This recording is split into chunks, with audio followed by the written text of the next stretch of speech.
સાબરકાંઠા ઈડરના નેત્રામલીના જરીવાડા પરિવારને બેટાલી પાસે અકસ્માત નડ્યો હતો, જેમાં ઘટના સ્થળે 4 લોકોના મોત થયા હતા તો 4 લોકો ઘાયલ થતા સારવાર અર્થે ખસેડાયા હતા।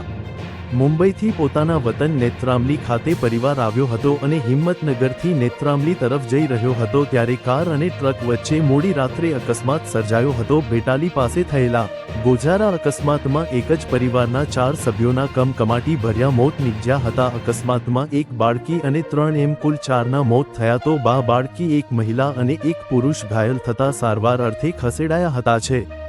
આ સમગ્ર મામલે જાદર પોલીસ ઘટના સ્થળે પહોંચી અકસ્માત અંગે ગુન્હો નોંધી વધુ તપાસ હાથ ધરી છે।